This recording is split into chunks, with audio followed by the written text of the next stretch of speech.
asalaamaaleykum mbokk yi déglu dal leen nag jàmm fitna bi nga xam ne nag nee na saraax ci biir campagne électorale bi deexul dara waaye suñu njiitu réew mi di Bassirou Diomaye Diakhar Faye ndaxte yow colikaay bii di Sud Quotidien mi ngi ñuy xamal ne moom ginnaaw ba mu demee ca Arabie Saoudite ak tamit fi nga xam ne moom mooy ca Turquie ba mu ñibbisee nag kàddu yi mu njëkk a fësal daal dina koy jagleel ngir woote jàmm nag fexe ba fitna gii nga xam ne dugg na ci biir campagne bi ñu dakkal ko ci ni mu waree njiitu réew mi daal dina xamle ne soññ na joriñ gi ñu dénk wàllu yoon ngir ñu bi ay l'enquête xool ba xam ñan ñooy def naka sudul noonu te képp koo xam ne nag jàpp nañ la nga dugal sa loxo ci wàll gi ni mel bu la yeboo nga xam ne yoon dina tegu ci sa ndodd njiitu réewum Sénégal di Bassirou Diomaye Diakhar Faye autolikaay bii di Sud Quotidien di ñu xamal ne it daal dinay soññ joriñ gi ñu dénk wàllu kaaraange bi réew mi di Jean-Baptiste Tine ngir nag mu gën a yokk lépp lu jublu ci wàllu kaaraange convoi ak caravane yi nga xam ne daal dañ koy faral di amal ci biir campagne bi te nag yenn saay xeexoo yi foofu la ñu koy faral di nemmeeku autolikaay bii di réew mi quotidien nekkoon njiitu réewum Sénégal di Bassirou Diomaye Diakhar Faye bëgg na nag képp koo xam ne tey jii da nga dugal sa loxo ci wàllu politique nga jël say responsabilité nag ngir rek fexe ba lépp lu jublu ci wàllu fitna ñu dakkal ko ba faaw njiitu réew mi moom ay kàddoom sax autolikaay bii di Le Soleil moom la fësal ci xëtam bu njëkk ndaxte daal dina xam leen ne képp koo xam ne da nga def naka su dul noonu wala nga dugal sa loxo ci wàllu fitna googu de bu la yeboo nga assumer ko maanaam daal lépp loo xam ne yoon may na ko dina tegu ci sa ndodd autolikaay bi di Le Soleil ne njiitu réew mi ba mu ñibbisee nag ci ab visite officielle goo xam ne mu ngi ko doon amal ca Turquie foofu nag daal di fësale ay kàddu dëgg jëmale ko nag ci ñi nga xam ne ñoom ñooy acteur politique yi ngir rek ñu gën di woote jàmm fexe nag ba jàmm di gën di am ci wàllu campagne gii nga xam ne kon benn ci ay bés jot nañu ko cee amal ci biir autolikaay bii di L'As ñoom tamit di ñëwaat ci kàddu yi nga xam ne moom la njiitu réew mi daal di fësal jëmale ko ci ñi nga xam ne dañ leen di joxoñ baaraam tuuma di wax ne ñoom ñoo fi sooke lépp lu jubloo ci wàllu fitna kaddu yi nga xam ne moom la njiitu réewam di Bassirou Diomaye Diakhar Faye di faral di yëkkati dañoo nemmeeku sax ne fan yi nag la ca ëpp mi ngi jublu ci wàllu woote jàmm ak tamit daal gën a dëggal li nga xam ne kon moom mooy état de droit autolikaay bii di enquête la mu ca gis moom mooy ne dafa mel ni nag ne njiitu réew mi ginnaaw ba ñu ko daal di joxoñee baaraamu tuuma ci ay mbirum Samba Ndiaye moom de léegi bëgg na nag ñëpp daal di xam ne moom fii nga xam ne moom mooy ci biir réew mi moom moo fi am autorité gu mot sëkk ci wàllu fitna gi nga xam ne kon moom la ñuy faral di nemmeeku sax ci wàllu campagne bi Alioune Tine tamit daal dina ci yey yàbbi Alioune Tine mi nga xam ne moom moo jiite Afrikajom Center moom mi nekkoon ganub émission bi di objection fii ci biir rajo Sud FM daal dinay naqarlu nag fitna gi nga xam ne moom la ñu nemmeeku ci wàllu campagne bi ñëwaat na tamit ci bàyyi gi nga xam ne nag bàyyi nañ ko kii di Bougane Gueye Dany ak tamit commissaire Cheikhna Keita di xamle ne ñaar ñooñu nga xam ne dañ leen investir ci ay liste ci wàllu élection législative yi lii nga xam ne tey jii moom la ñu def maanaam bàyyi leen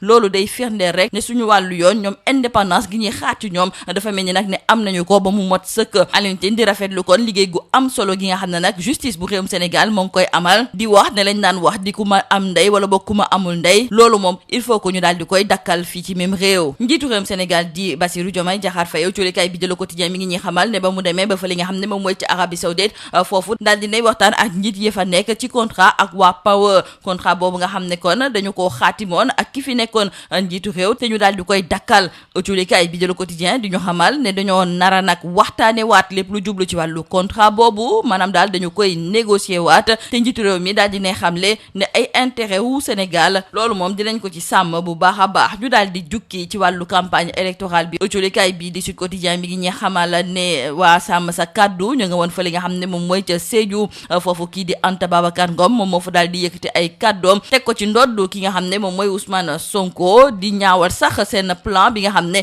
moom mooy vision 2050 fële nga xam ne nag moom mooy ca Kédougou Cheikh Issa Sall tête de liste nationale bu coalition unité moom moo fa nekkoon moom sax daal di nay xamal askan ba fay yeewoo ne bés bu ñu ko tabbee ba mu daal di nekk député dina def kéemtalaay kàttanam ba daal di yokk bépp jumtukaay goo xam ne dañu koy soxla ci wàllu dem ak dikk wante it fexe it ba yokk nag bépp bërëbu fajukaay ngir rek ñi nga xam ne ñoom ñoo dëkkee ca Kédougou du ñu am ay jafe-jafe ci wàll gi ni mel Amadou Ba moom ma nga woon fële nga xam ne moom mooy ca Vélingara colikaay bi di Direct News mi ngi ñuy xamal ne foofu it yëkkati na ay kaddu sabaj ko ki nga xam ne moom mooy Ousmane Sonko mu koy xamal ne liggéey àndul ak bëri wax ndaxte ñi nga xam ne tey ji ñoom ñoo nekk ci bopp réew mi ñu ngi leen di xaar nag ngir ñu daal di indi ay saafara ci jafe-jafe yi nga xam ne askan wi ñu ngi koy jànkonteel nee na bu dee wax dong de wax musul développé ab réew ay jëf ñoom ñoo koy développé loolu moom moo tax muy woo ki nga xam ne moom mooy ilimaanu jëwriñ yi ngir mu wàññi wax ji gën a dëggal boppam nag ci wàllu liggéey. coalition takku wàllu ñu nga woon fa li nga xam ne moom mooy ca Kolda foofu nag tête de liste départementale bi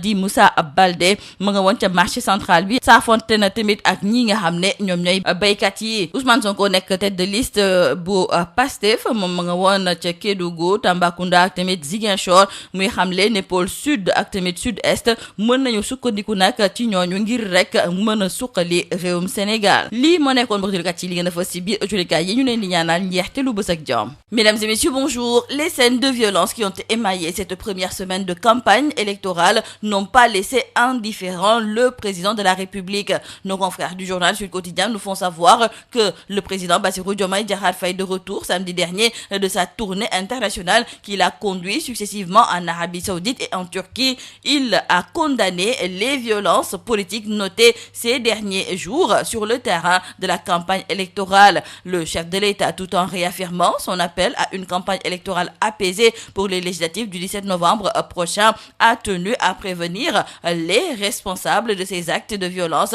qu'ils devront en répondre devant la justice. Toujours dans Sud Quotidien, nos confrères continuent par nous dire que le chef de l'État, Bassirou Diomaye Diakhar Faye, en exhortant les acteurs politiques à faire preuve de maturité et de responsabilité, a aussi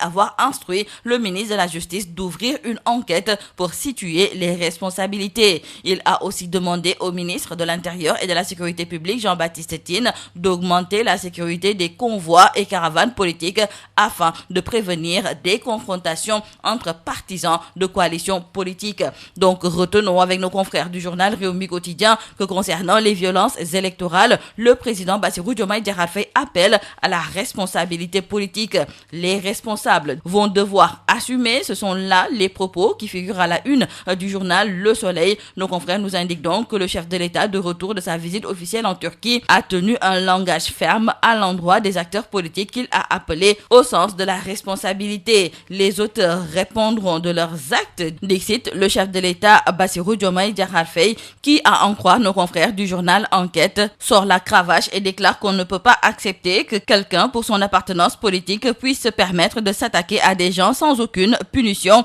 et dans un état de droit, on ne saurait accepter cela. Dans le journal Enquête, nos confrères ont noté que désormais, le président de la République, Bassirou Diomaye Diakhar Faye, a décidé de délimiter son territoire, car depuis qu'il a été critiqué dans l'affaire Samba Ndiaye, le chef de l'État multiplie les sorties pour marquer son territoire et son autorité. Notons avec nos confrères du journal Sud Quotidien qu'Alioune Tine s'est aussi prononcé sur les violences politiques dans la campagne électorale. Alioune Tine, qui était l'invité de l'émission Objection sur la radio Sud FM, a condamné ces actes tout en mettant en garde les acteurs politiques. Selon lui, la démocratie, ce n'est pas le conflit ni la guerre, mais la bataille des idées, pas la guerre, encore moins la haine. Le président fondateur du think tank Afrikajom Center a aussi fait savoir qu'avec l'avènement du président Bassirou Diomaye Diakhar Faye à la tête du pouvoir exécutif, les lignes commencent à bouger au niveau de la justice et sur le plan de l'amélioration de l'état de droit au Sénégal. Alioune Tine, par ailleurs ancien président de la RADDHO, a salué la libération de Bougane Gueye Dany, leader du mouvement Gëm Sa Bopp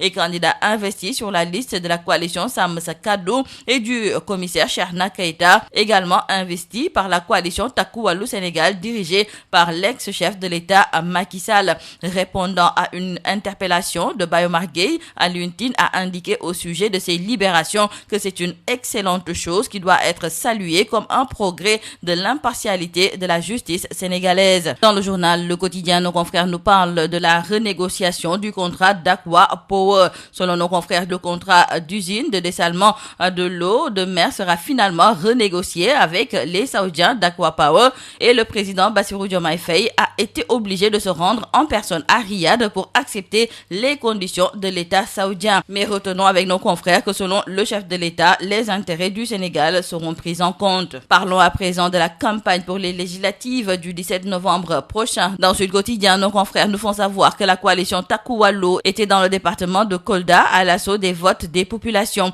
Ainsi, la tête de liste départementale, Moussa Baldé, était au marché central, mais aussi dans le monde rural. Quant à Cheikh Issa Sall, tête de liste nationale de la coalition Unité, il a promis hier à Kédougou de plaider pour des infrastructures routières et sanitaires en vue de promouvoir davantage l'équité territoriale s'il est élu député. Nos confrères du journal Direct News nous rappellent rapporte les propos de Amadou Ba qui était dans le Médina Yoro Fula où il a raillé le président du parti PASTEF, Ousmane Sonko. Selon Amadou Ba, le gouvernement est attendu sur le terrain de l'action et la parole est le lot du Parlement qui reste le lieu par essence du débat démocratique. Pour Amadou Ba, le travail ne s'accommode pas de bavardage et selon lui, les menaces, la violence, l'argument des biceps, les diatribes, les accusations mensongères ne peuvent pas constituer des solutions aux défis auxquels les gouvernants font face. Dans le journal Yor Yorbi, nos confrères nous font savoir que la coalition Sàmm Sa Kàddu était à Sédhiou